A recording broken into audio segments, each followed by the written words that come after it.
Hə dostlar, gəlin bugün mesaj qutumuza və rəylərə ən çox gələn bir sualı cavabı ilə başlayım.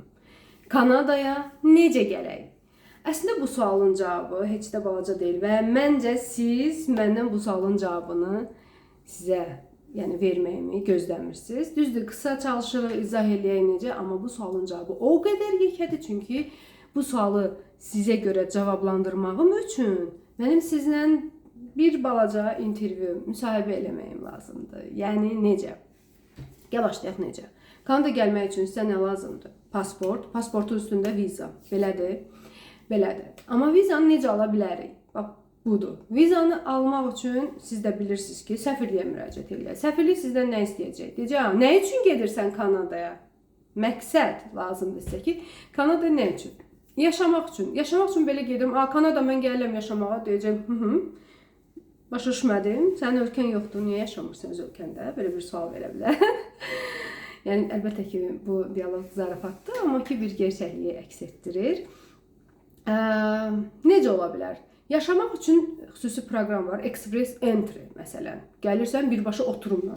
Amma onun üçün müəyyən bal toplamaq lazımdır. Güclü ingilis dili, məsələn, fransız dili olmalıdır. Ballarınız yüksək olsun, yaxşı. Hər iki tərəfin ali təhsilimi, o təhsil üzrə təcrübəm. Bunu dəqiq bilmək üçün siz bir ekspertlə danışmalısınız. Görməlisiniz, siz yaxud da internetdə ingilis diliniz yaxşıdırsa, bu proqrama müraciət eləmək istəyirsə, artıq siz bu haqda məlumatınız var. Çünki artıq ingilis diliniz var. O proqrama müraciət eləmək üçün həmən sayta girib, orada artıq balınızı hətta hesablamışsınız. Ona görə bu haqda danışmıram.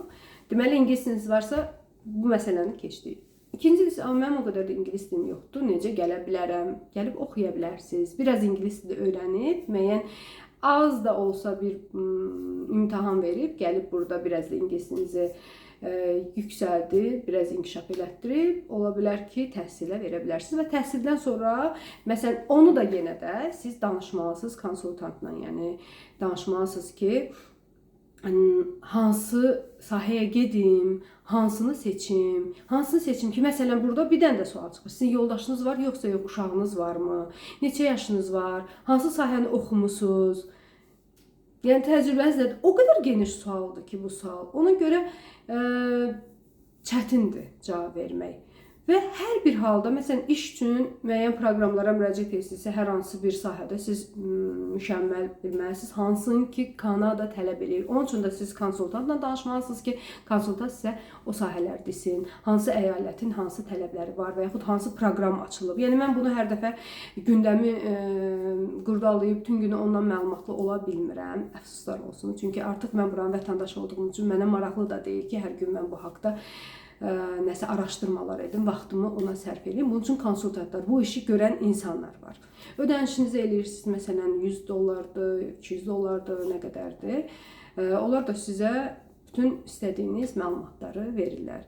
Sonra ola bilər, turist kimi gəlib, gəzib baxa bilərsiniz. Amma istənilən halda viza almaq üçün sizdən pul, yəni müəyyən bir məbləğ, turist kimi gələndə deyəcək ki, baxım görüm bankda nə hesabın var, hansı oteldə qalacaqsan falan, bu belə bir şeylə. Hətta deyirlər turist kimi gəlib sonra iş vizasına təhsili çevirmək olur.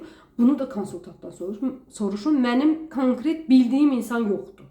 Yəni var belə hallar, bəzən tapılır, eləyir belə bir şirkətlər, amma ki çox fırıldaqçılar var deyə mən deyə bilmərəm. Hə, inanın, kim deyirsə alın gəlin. Bu sözü sizə deyə bilmərəm. Çünki biraz orada çaşbaşlıq ola bilər. Yəni, mənim real tanıdığım yoxdur. Olarsa, yenə paylaşaram, nə gözəl. Biraz da sayımız buralarda çoxalar.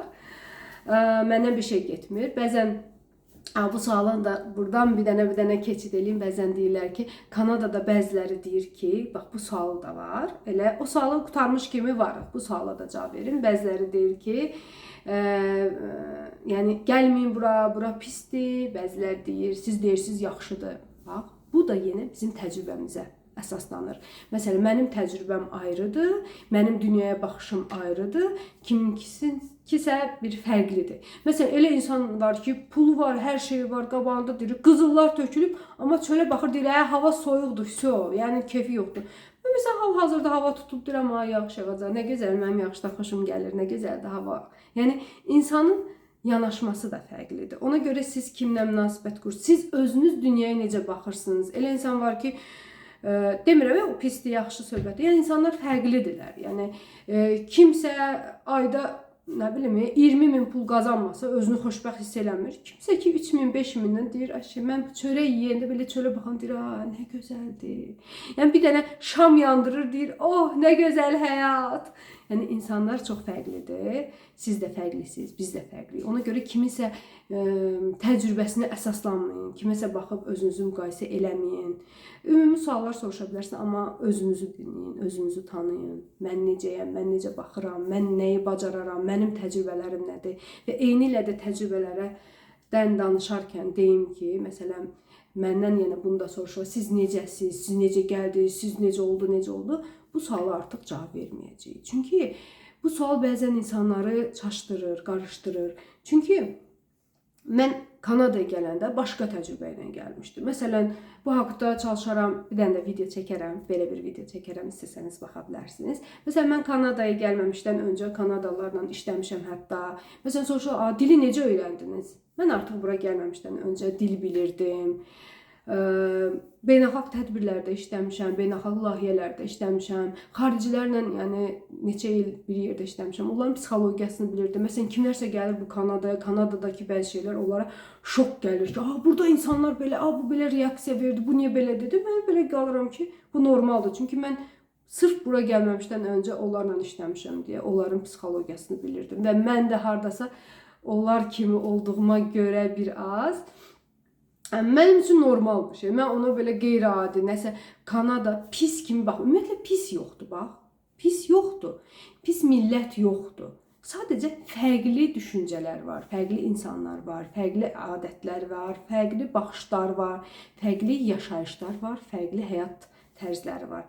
Hər kəsin tərzinə, hər kəsin ənənəsinə, dininə, irqinə, hər şeyinə sadəcə hörmətlə yanaşmaq, qəbul eləmək lazım. Biz onlara heç kim heç kimə cavabdeh deyil. Nə siz mənə, nə mən sizə, heç kim. Məndə də fərqlidir. Hal-hazırda sən baxan insan səndə də fərqlidir. Ona görə özünü müqayisə eləmə, amma gözəl şeylər gördükdə biz götürə bilərik. Yəni bu yaxşıdır. Gözəl şeyləri, yaxşı şeyləri görmək də yaxşıdır.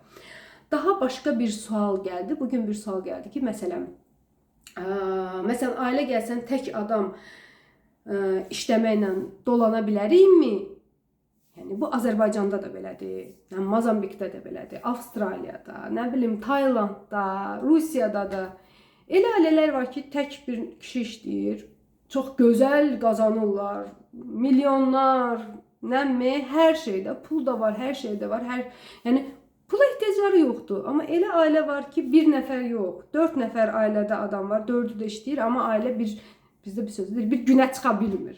Yəni bu insanın ən birinci nə qədər qazandığından asılıdır. İkincisi necə xərcləməyindən. Necə xərcləməyi niyə deyirəm? Elə adam var ki, onun xərcləri çoxdur. Elə insan var ki, özünə əlavə xərc yerləri yaradır. Elə insan var ki, xərcləyir, investisiya edir, artırır və yaxud müəyyən bir hissə artıq o öz planlamasını qoyur ki, bu qədərini buna xərcləyəcəm, bunu beləcəm və öz ona necədir, büdcəsini idarə edə bilir. Yəni hər kəsdə bu da fərqlidir. Yəni bizdə də tək mən işləmirəm, Rolan işləyir və biz şükür Allaha dolanırıq. Hər şey yaxşıdır, hər şeydə çatdırırıq. Elə də ailə var ki, lap çox qazanır. Elə ailə var ki, 2 nəfər işləyir, amma şikayət edirlər ki, yox, bura çatdıra bilmirik. Yəni bu individual məsələdir. Sizin yenə də bax burada da bura gəlməmişdən öncə yenə bizim təcrübələrimizə, bizim bacarıqlarımıza bağlıdır. Yenə də bir videomda qeyd elədiyim kimi 2 insan eyni zamanda gəlib və də eyni sahədə gəlib. İkisi də məsələn deyim, tikinti sahəsində işləyirlər. Birinin imkanı superdir, super qazanır.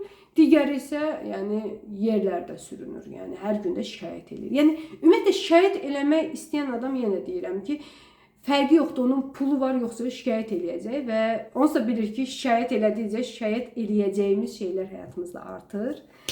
Ona görə şükür eləyib, yaxşı baxıb dünyaya, gözəl şeyləri görək, özümüzə də yaxşı şeyləri götürək, beləcə davam edək.